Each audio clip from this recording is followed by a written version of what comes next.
2 वर्षों से बाबा साहब की कर्मभूमि पे आने का आमंत्रण मिल रहा था, सुयोग नहीं हो रहा था। महामारी ने हमारे देश की कई चीजों को बदल के रख दिया, हमारे सरोकार को बदल के रख दिया। उसमें से एक मेरा गोंदिया आना भी। तो मैं सबसे पहले तो आप सबको फिर से कहता हूं, जय भीम। साथियों, मैं बीते दिनों में सदन और सदन के बाहर बाबा साहब के विचारों को, बाबा साहब पेरियार के सिद्धांतों को, अभी हाल में भी मैंने सदन के अंदर, हमारे एक भाजपा के सांसद थे, वो चाहते थे कि हिंदुस्तान प्राचीन काल के ज्ञान को ढूंढने निकल जाए। उस दिन भी बहुत याद किया, शिद्दत से याद किया। और आज भी आपके समक्ष मैं बाबा साहब की जीवनी नहीं पढ़ना चाहता। बाबा साहब की मूर्ति पे 13 से लेकर के 15 अप्रैल तक हम सब माला पहनाते हैं, एक दूसरे को जय भीम ग्रीट करते हैं। लेकिन वक्त इस बात का है कि बाबा साहब को आत्मसात कितना करते हैं। बाबा साहब पुतला नहीं है, जिंदा कौम के जिंदा विचार हैं। बहुत पुतले बनते हैं, लेकिन बाबा साहब का पुतला तो यहां है, जिंदा कौम जिंदा विचार। और जब तक जिंदा कौम जिंदा विचार के साथ नहीं रहेगी, हम लाख माला पहना लें, लाख हम गाने गा लें, लाख आतिशबाजी कर लें, बाबा साहब का जो सपना था साकार नहीं होगा। मैं क्यों कह रहा हूं? हालात कुछ इस तरह है कि निसार में तेरी गलियों पे वतन, कि जहां चली है रस्म की कोई न सर उठा के चले। निसार में तेरी गलियों के वतन, जहां चली है रस्म कि कोई न सर उठा के चले। जो कोई चाहने वाला निकले, जो कोई चाहने वाला तवाब को निकले, नजर बचा के चले, जिस्म जहां चुरा के चले। अगर आज फर्ज कीजिए मैं यहां भाषण दे रहा हूं, मेरे साथी मंचासीन है, भंते श्रद्धा बोधी जी हैं, आप सब हैं। अगर पीछे से चलते हुए बाबा साहब आ जाएं, क्या वो पसंद करेंगे कि हम क्या कर रहे हैं उनके नाम पे? उन्होंने तो हमें जिंदा औजार दिया था, हथियार दिए थे, बंदूक नहीं, कलम दी थी। और कलम की स्याही में ताकत पैदा करने की क्षमता दी थी। यूं ही नहीं कह दिया था उन्होंने, एडुकेट, एजुटेट, ऑर्गेनाइज, पढ़ो, प्रतिकार करो, संगठित हो।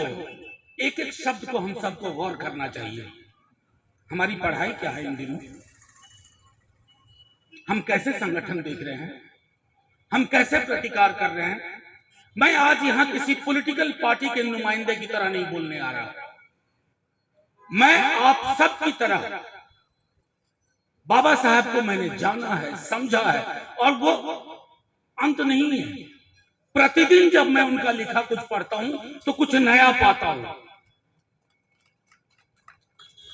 हम आप में से कई लोग भाजपा को वोट देते होंगे, राकपा को वोट देते होंगे, कांग्रेस को वोट देते होंगे, कम्युनिस्ट पार्टी को वोट देते होंगे, किसी और पार्टी को वोट देते होंगे।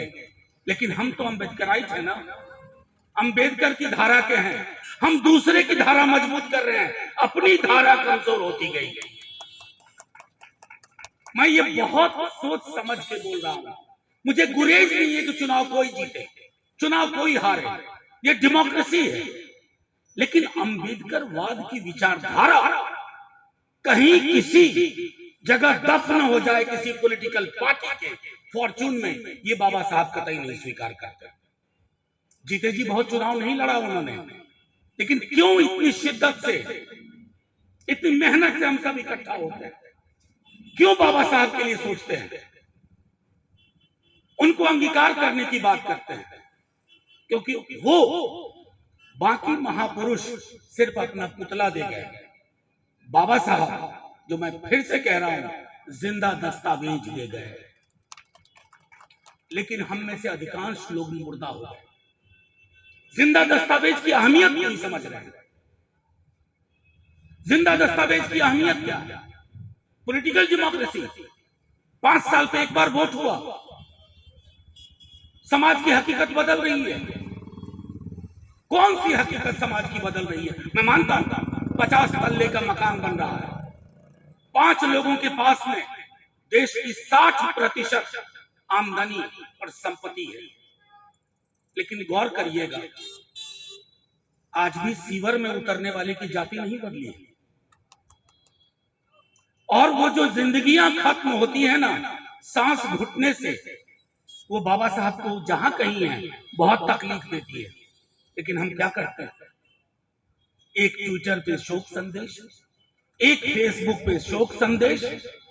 कभी ये सवाल पूछा जाता है संगठित होकर, चाहे हम किसी भी पॉलिटिकल पार्टी में हो, मैं बार बार दोहराता हूं, वो हमारी आपकी चॉइस है।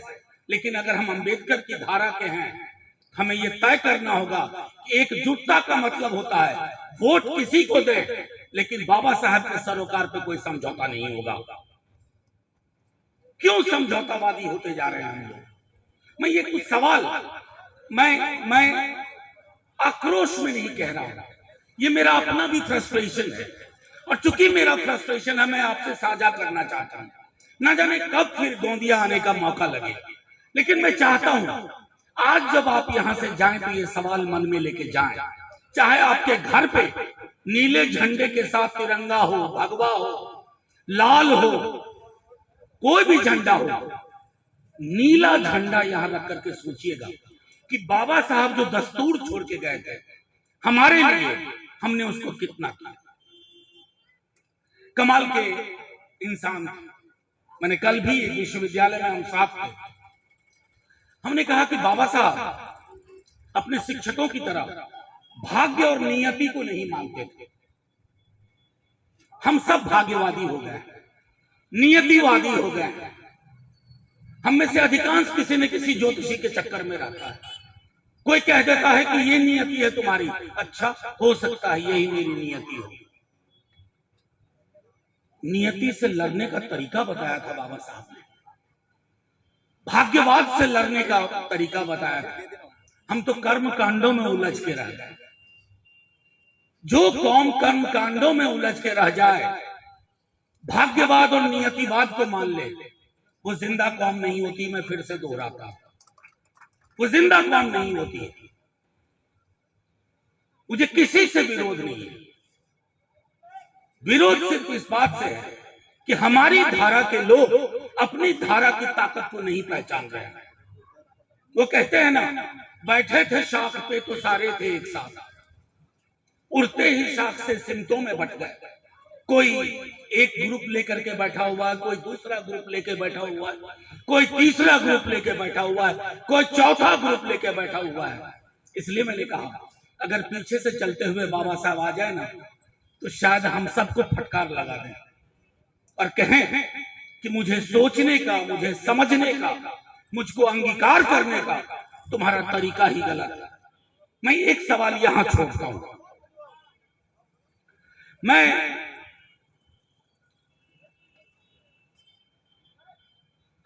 देश के मौजूदा हालात मैं आपसे क्या समझाऊं? आप और हम सब इसी देश के नागरिक हैं। 47 में आजादी मिली। हम सब कहते हैं ना कि बाबा साहब ने संविधान सभा में कहा कि आज से हमें राजनीतिक आजादी मिल गई, लेकिन सामाजिक आजादी के लिए बहुत कुछ करना होगा। एक आदमी, एक वोट, उसका एक महत्व, उसका एक मूल्य। क्या ये जमीनी हकीकत में तब्दील हो पाया? कल मैंने एक बात कही मेरे विश्वविद्यालय में, लोगों को बुरा लग गया। मैं आज आपके समक्ष पूरे होशो हवास में कहता हूं कि अगर बापू महात्मा गांधी आज पृथ्वी पे आए तो वो बाबा साहब की बात मानेंगे। मैं आपको लिख के देता हूं, ऐसा होता नहीं है। जो पूना पैक्ट पे बाबा साहब सोचते थे, पूना पैक्ट से पहले, आज हमें उस तरह की जरूरत है। हमारे नुमाइंदे पार्टी के हित में फंसे पड़े हैं, जुबान नहीं खोल सकते।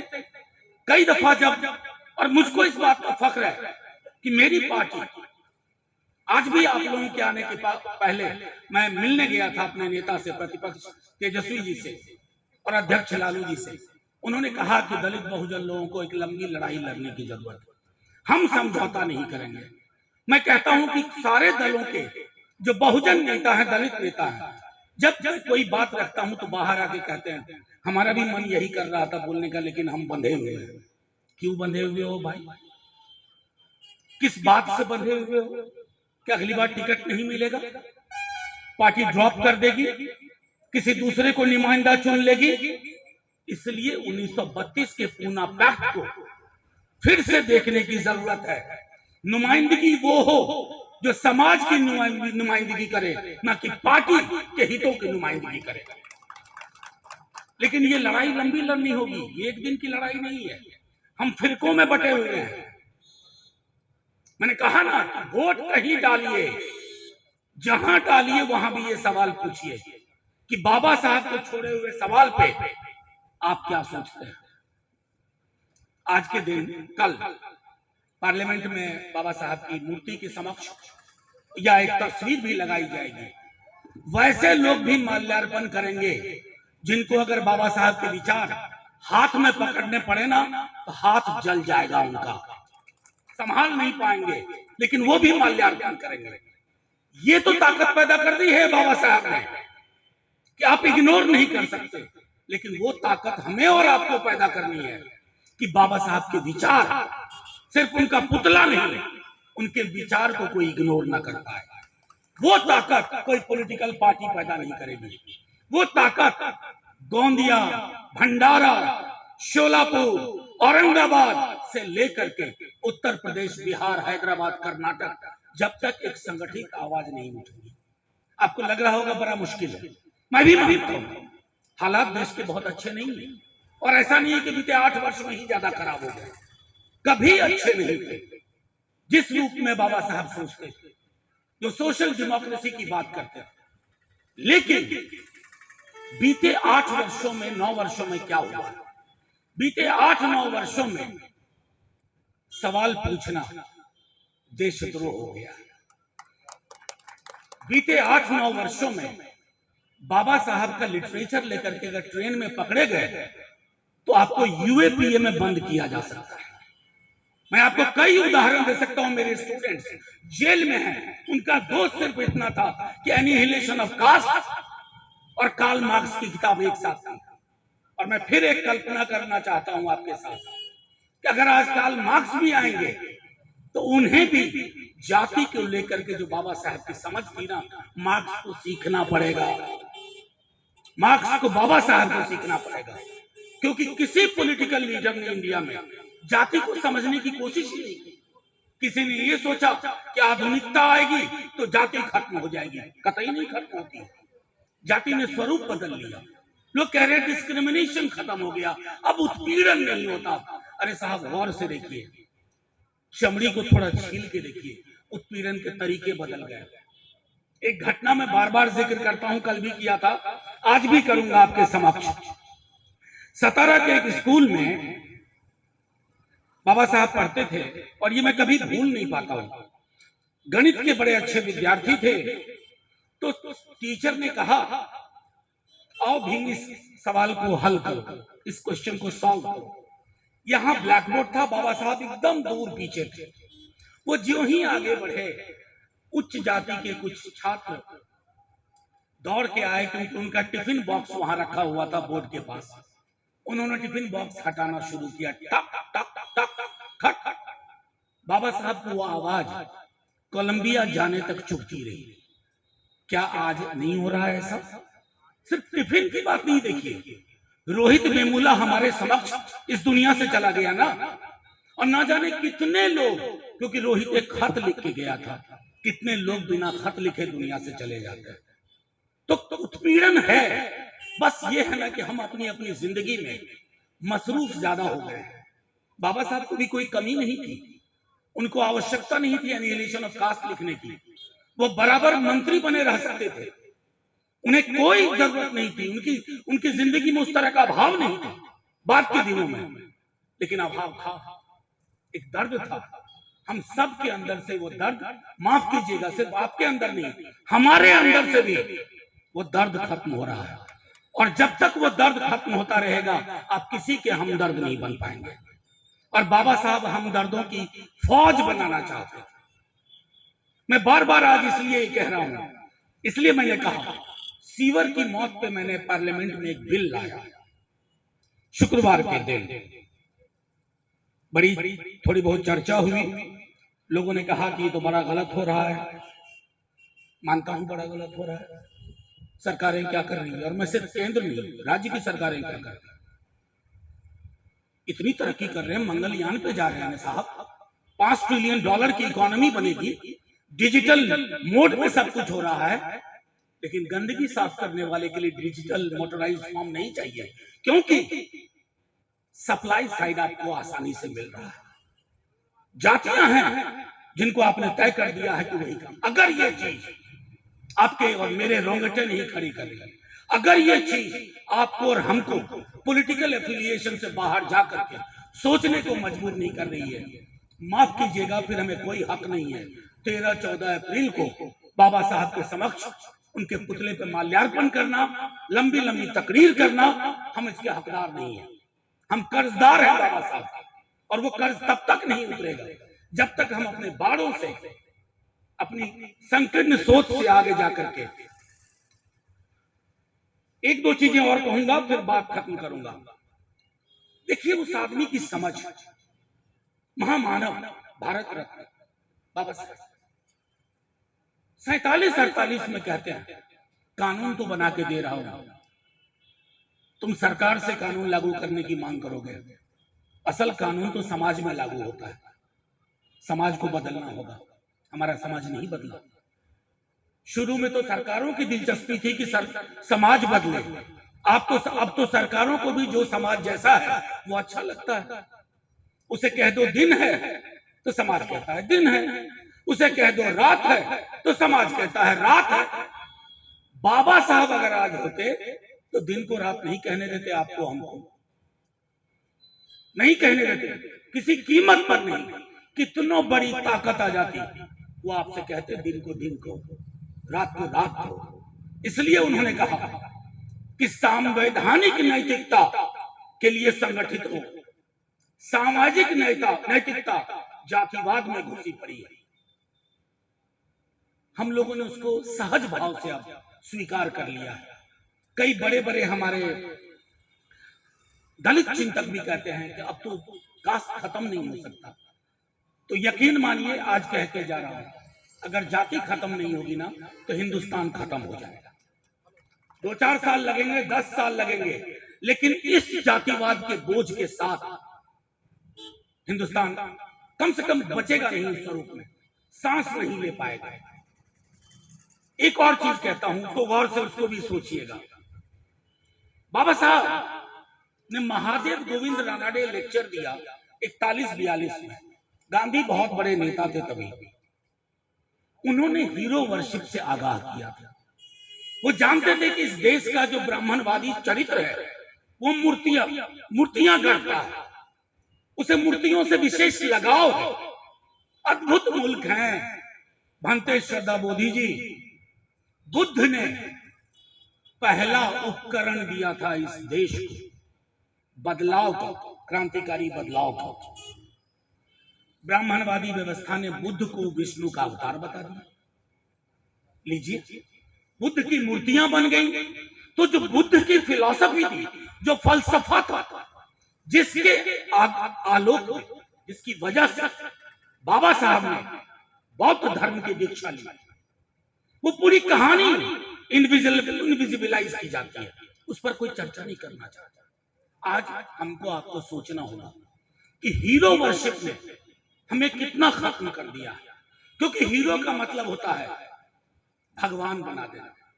और जब व्यक्ति को आप भगवान बना देते हैं ना, तो भगवान से सवाल नहीं करता कोई। भगवान अगर 5 किलो राशन दे दें तो भक्त खुश, सवाल नहीं पूछेंगे।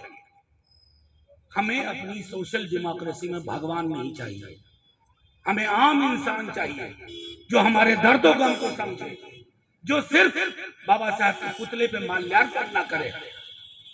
और उसी संदर्भ में मैंने ये बात कही थी, किसी व्यक्ति विशेष से कोई वजह नहीं थी। आखिरी टिप्पणी करके मैं अपनी बात खत्म करूंगा। साल दर साल अब इस मौके पे बोलता हूं, सदन के अंदर भी लेकिन हम में से कई लोगों में अब थकान भी आ रही है। थकान इसलिए आ रही है ना कि बाबा साहब ने जिस संगठित आंदोलन की अपेक्षा की थी वो दिखता नहीं। शायद आंदोलन दिखता नहीं इसलिए दिखता नहीं, जो दिखता है वो दिखता है। हिंदू मुसलमान दिखता है तो वो दिखता है, समाज में विद्वेष दिखता है तो वो दिखता है।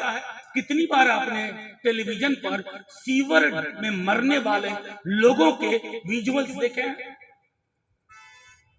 क्यों इस खतरनाक हकीकत को हमसे छिपाया जाता है? और माफ कीजिएगा, सबसे बड़ा एम्प्लॉयर रेलवे है, जो सरकार का उपक्रम है। तो आइए इस हकीकतों को समझें, चाहे शिक्षा हो, स्वास्थ्य हो, सीवर डेथ हो। सबसे महत्वपूर्ण चीज जो हमारे आपके लिए होनी चाहिए, मैं फिर से कहता हूं, आप किसी पार्टी में हो, मैं किसी पार्टी में हूं, कहीं भी वोट दीजिए, लेकिन अगर 9:30 बजे रात को इतनी बड़ी संख्या में आप यहां बैठे हुए हैं, सिर्फ श्रोता मत बनिए, सिर्फ श्रोता मत बनिए। हाथ में लीजिए चीजों को, आपके हाथ से चीजें जा रही हैं, हमारे हाथ से चीजें फिसल रही हैं। प्रधानमंत्री, राष्ट्रपति कोई बनेगा, कहां से बनेगा, उस चिंता से बड़ी चिंता है कि क्या जो वो कहते थे। आपको एक बात बताऊं, आजकल लोग कहते हैं ना कि देश से प्यार करो, देश से प्यार करो। बाबा साहब ने कहा था पहले देश को प्यार करने लायक बनाओ। कितने लोग हम में से कह सकते हैं आज ये शाम में ही कोई ना कोई टेलीविजन चैनल आपके फोटो को फांसी का फंदा बना के दिखाएगा कि ये देशद्रोही की जमात है। बाबा साहब को ये डर नहीं था। बड़े बड़े महापुरुषों से तथा उस दौर के वो लड़ रहे थे। आज तो वैसे भी बौनी समझ के लोगों से आपको लड़ना है, और बौनी समझ के लोगों से लड़ने में कोई दिक्कत नहीं है। मैं आखिरी में एक बाबा साहब के लिए मैंने पार्लियामेंट में भी सुनाया था, फिर से सुना रहा हूं। दीप जिसका महल्लात ही में जले, चंद लोगों की खुशियों को लेकर चले, वो जो साए में हर मसलहत के पले, ऐसे दस्तूर को सुबह बेनूर को मैं नहीं जानता, मैं नहीं मानता। जय भीम साथियों, अगर मेरी बात से किसी को कष्ट पहुंचा हो तो मैं माफी नहीं मांगूंगा। मेरा उद्देश्य था आपको कष्ट पहुंचाना। जय जय।